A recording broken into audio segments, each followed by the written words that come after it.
Pour la chronique de l'École secondaire des Grandes Marais, ce matin, on reçoit Jannick Tremblay parce qu'on va parler d'image corporelle et d'hypersexualisation. Donc, ça va être très intéressant. Bienvenue à l'émission. Merci. Quand on parle d'hypersexualisation, qu'est-ce qu'on comprend dans ce terme-là? Qu'est-ce que ça veut dire? Bien, je pense qu'on est rendu dans notre société à une étape où il fallait se questionner. Les médias nous amènent des fois à avoir une image à laquelle on devrait ressembler. Je mets toujours des guillemets parce que on dirait que c'est la norme, et moi, j'adhère pas à ça. Mais ça demandait beaucoup aux jeunes, ça demande beaucoup aux jeunes d'essayer de ressembler à ces modèles-là. Internet prend beaucoup de place. Ouais. On avait une problématique et il y a quelques années, le ministère de l'Éducation a retiré les cours de formation personnelle et sociale, on appelait ça FPS dans le temps, où là, il y avait une éducation à la sexualité et on l'a retiré. Et à partir de là, on s'est rendu compte que il y a des choses qui étaient disparues ou qu'on en parlait moins et là, qui revenaient parce que les jeunes avaient moins d'informations. Exemple, les infections transmises sexuellement par le sang, les ITSS. Il y a des maladies qui étaient disparues et depuis que les cours d'éducation de FPS ont été enlevés, on les voit revenir. OK, donc on voyait l'importance de ce cours-là. Oui. Et nous, on s'est questionnés en tant qu'école il y a à peu près 5 ans. Et première chose qui est ressortie de notre discussion, c'est premièrement, qu'est-ce qu'on peut faire pour que ça change? Premier geste qui a été posé, c'est le demi-uniforme. On sait qu'à l'École secondaire des Grandes Marais, si je ne me trompe pas, c'est la 5e année, mais les élèves ont un demi-uniforme, c'est-à-dire un chandail obligatoire à porter. Pas de décolleté, pas de... Et ça l'a changé énormément la perspective qu'on avait, parce qu'à partir de là, on n'a plus de problème par rapport à ça. Et là, ce qui est intéressant, c'est qu'on voit les petits que ça fait, parce que nos écoles primaires nous suivent. Oui. Cette année, Saint-Joseph a un demi-uniforme, Saint-Félix et Saint-Gabriel à Ferland-Boileau ont des uniformes. Et ça ne prime pas la créativité non plus. Il y a moyen de personnifier tout ça. Pas du tout. Je pense que les jeunes de l'École secondaire des Grandes Marais l'ont bien démontré, d'ailleurs. Oui, puis on a plusieurs modèles, on a plusieurs couleurs. Donc, je pense que chacun trouve son compte là-dedans. Et ceux qui étaient un petit peu plus rébarbatifs il y a 5 ans, aujourd'hui nous disent que c'est tellement moins compliqué le matin de s'habiller. Et pour nous, ça fait une différence. Puis moi, je le vois même au niveau de mon enseignement et dans l'école.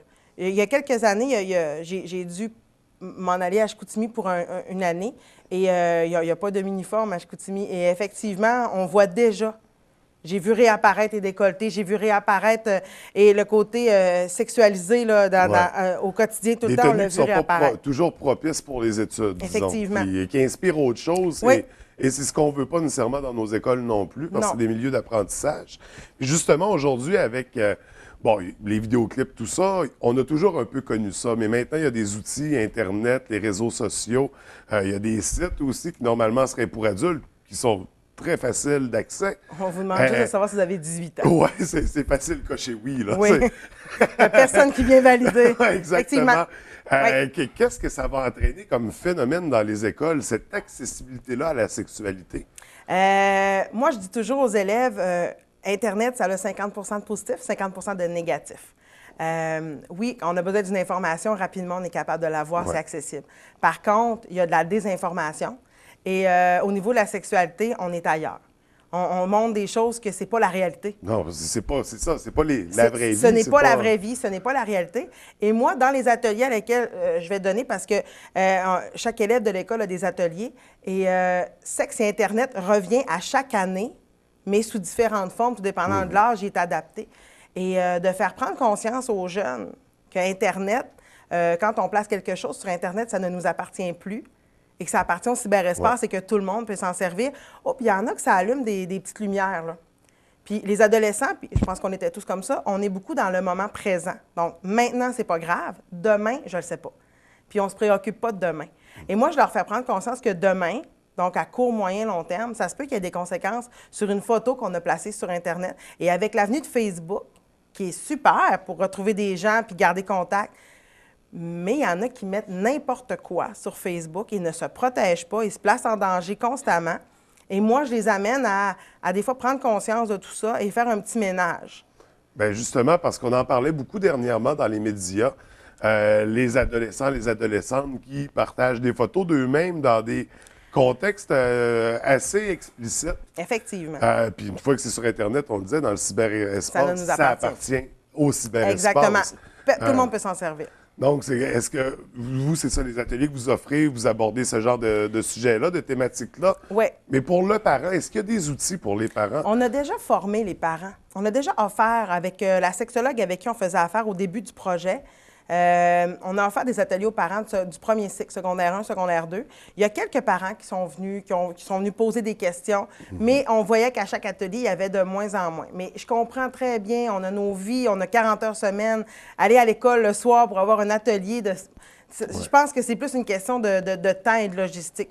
Mais les parents ont des questions et ne savent pas nécessairement comment répondre à leurs jeunes aussi, qui eux aussi ont des questions. Donc, c'est pour ça qu'on donne les ateliers dans les classes. Moi, là, ma tournée est commencée là, pour le deuxième atelier. J'ai commencé la semaine passée, j'en ai à peu près pour un mois, à faire la tournée sur 3 ou 4 niveaux. Et là, je rencontre tous les groupes de l'école. Il y a des ateliers adaptés pour eux et je les rencontre puis on en parle pendant 1 heure. Okay. Et les élèves en redemandent. Et ça, c'est tous les secondaires, oui, tous les niveaux participent. Tous les niveaux du secondaire. Et même cette année, on a rajouté des niveaux qui... dans les dernières années, on n'en avait pas nécessairement parce qu'il y avait un cheminement qui était plus particulier, mais on s'est rendu compte que tout le monde en a besoin de ce genre de choses-là et de pouvoir répondre aux questions. Et j'ai décidé de l'offrir. Donc, on boucle du temps, on bloque des choses, on organise, on va selon les besoins. Moi, les ateliers sont là, c'est l'UQAM qui les a montés, mais ils sont adaptables à notre réalité. Et moi, ce que je fais, c'est que je les adapte en fonction des élèves qui sont devant moi. Et je donne les ateliers cette année au secondaire 2, 3, 4 et adaptation scolaire. Et c'est génial ce qui en ressort. Et ils sont réceptifs à ces ateliers-là, ils participent. J'imagine qu'il y a beaucoup de discussions qui en ressortent, des éléments... Moi, je peux pas prendre les décisions à leur place. Ouais. Je leur dis constamment, je peux pas choisir pour vous, je peux pas être là à chaque moment de votre vie. Mais par mes expériences, par mon bagage, par les thèmes qu'on aborde, j'essaie de les aider à faire de meilleurs choix dans la vie. À faire en sorte qu'ils se trompent moins. Mais on va se tromper. Tout le monde se trompe dans la vie. Des fois, moi aussi, j'en ai fait des mauvais choix. Mais mes expériences les aident souvent à faire différemment. Absolument. Et c'est ça qui est intéressant. Absolument. J'aimerais savoir, souvent quand on parle d'hypersexualisation et d'image corporelle, on a tout de suite l'image de l'adolescente. Tu sais, mais les adolescents, ça touche aussi les garçons, ça touche les adolescents. Comment ça se manifeste? Est où la différence, la nuance entre les deux? Bien, moi, personnellement, ce que je constate, les adolescentes, on le sait, le culte du corps, le corps, le côté sexy, ce qu'on voit dans les vidéoclips, effectivement, c'est présent, les mannequins, les revues, tout ça. Comme les stars. Les garçons, c'est peut-être moins marqué, mais c'est sûr que le culte du corps parfait, les muscles, avoir une belle... parce qu'il y a ce phénomène-là aujourd'hui qu'on a plus ou moins connu par le passé, le culte de la musculation, disons.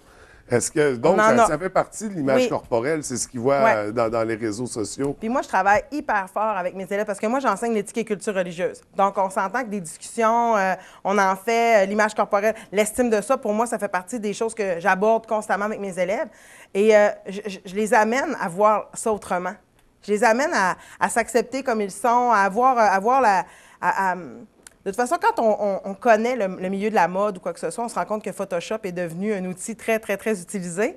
Et on sait même qu'on prend des fois la tête d'une mannequin avec le corps d'une autre. Et moi, en blague, je leur dis qu'on n'est pas des monsieur patates. On peut pas choisir. Et les élèves, ils prennent conscience qu'effectivement, c'est pas ça la réalité. C'est même pas vrai ce qu'on nous montre dans les revues sur Internet. C'est photoshopé et ce n'est pas la réalité. Donc, moi, je travaille très fort sur l'estime de soi, sur l'image de soi. On s'accepte comme on est, on apprend à s'aimer comme on est. On n'est pas parfait, personne, mais on n'est pas pareil, puis on est capable d'apporter quelque chose avec ce qu'on a déjà comme bagage. On est tous différents, mais on n'est pas artificiel non plus, parce que souvent, c'est ça, on joue une game, on fait semblant d'être quelqu'un d'autre, mais on ne peut pas tenir ça toute notre vie. C'est ça, il faut rester soi-même, puis de lâcher le masque, puis de se fier sur ce qu'on est, puis de se faire confiance aussi. C'est important. Puis on travaille vraiment fort avec ça. Moi, c'est ma mission. Et avec les ateliers aussi, on travaille avec ça pour que les élèves, justement, avancent, fassent des pas vers l'avant et non pas restent figés dans une image qui n'existe pas. Et cette démarche-là est vraiment propre à l'École secondaire des Grandes Marais pour répondre aux cours de formation personnelle et sociale. Oui, ça a été notre réponse. Et je vous dirais qu'on a même eu des écoles de l'extérieur qui m'ont interpellée, puis eux, ils n'ont rien. Mais là, je pense aux autres écoles là, qui n'ont pas mis en place ces choses-là. Est-ce que le cours de FPS, est-ce que c'est prévu qu'il revienne ou... Bien là, présentement, le ministère se questionne. Je pense qu'il va y avoir des forums, des colloques qui vont être mis en place pour se questionner sur la pertinence de peut-être éventuellement un retour. Mais nous, on le sait pertinemment que ça le prend dans nos écoles. On la voit, la différence. Moi, les élèves en redemandent des ateliers, donc ils en ont besoin. Ils ont besoin de parler, ils ont besoin de ces réponses-là. Et le constat est assez facile à faire. Et comme je vous disais, il y a une école du Lac-Saint-Jean qui a pris contact avec moi avant les fêtes. Et eux, ils vivent cette problématique-là à l'extrême, au niveau justement de l'habillement, au niveau du comportement qui est très sexuel des élèves par rapport aux enseignants. Et là, ils ont des grosses problématiques. Et là, ils se demandaient, ils ont entendu parler que nous, au Grande Marée, on faisait ça. Alors, ils ont pris contact avec moi et elle n'en revenait pas du tout de voir que nous, on était tellement loin en avant et qu'eux, ils pataugeaient en arrière puis ils avaient de la difficulté à faire fonctionner leur école dans cette optique-là. Et ils me demandaient plein de ressources, puis je me suis portée même disponible pour aller les rencontrer parce que je considère qu'on fait pas... Faut pas garder ça pour nous. Il faut que ça se propage partout parce absolument. que les élèves en ont besoin. Il faut que ça soit contagieux, cette initiative-là. Il faut la transmettre. Oui. Écoute, chapeau pour l'initiative. C'est vraiment un beau programme que vous avez mis en place, un bel encadrement. Là, il y a des parents qui nous écoutaient ce matin qui ont des questions, je suis convaincu, qui aimeraient peut-être participer à des rencontres. Qu'est-ce que doit faire le parent à partir de maintenant s'il veut en savoir plus puis savoir comment agir? Bien, c'est sûr que des rencontres avec les parents, présentement, ce n'est plus offert. C'est sûr que d'avoir des discussions avec son enfant, ça peut aider. C'est pas toujours facile, je le sais. Les enfants sont pas toujours ouverts à parler de ça, de sexualité avec leurs parents, et je peux très bien comprendre. Mais des fois, d'avoir des discussions avec leur enfant, ça peut amener, sans aller dans les détails, de voir de quoi on a parlé, puis d'essayer de pousser un petit peu plus loin, d'être vigilant avec leur enfant. Internet, là, ça fait des ravages. Nous, on le voit, là. Absolument. Même si on fait les ateliers, on voit qu'il y a des conséquences d'Internet. Et on éteint des petits feux, souvent à l'école, comme dans toutes les écoles de la province de Québec. Mais au moins, nos élèves sont informés. Donc, nos feux sont peut-être moins grands, mais il y en a. Et de parler, d'être vigilant par rapport à Internet, de ne pas laisser libre accès et de vérifier les photos, d'avoir des discussions avec eux. Absolument. Moi, je leur dis... j'avais fait un atelier il n'y a pas longtemps avec le secondaire 4 sur Facebook, justement, sur les médias sociaux. Et à la fin de la rencontre, je leur disais, ce soir, prenez donc 5 minutes, juste pour aller revoir votre page Facebook, là, puis voir si tout ce qui est là, c'est correct. Bien, il y en a qui sont venus me voir le lendemain. Et Mme Jannick, j'ai enlevé quelques photos, j'ai fait du ménage. Bien, c'est ça.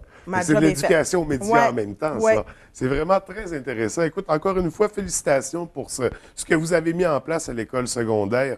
On travaille très fort. C'est un bel encadrement, puis c'est tout à votre honneur de faire ça.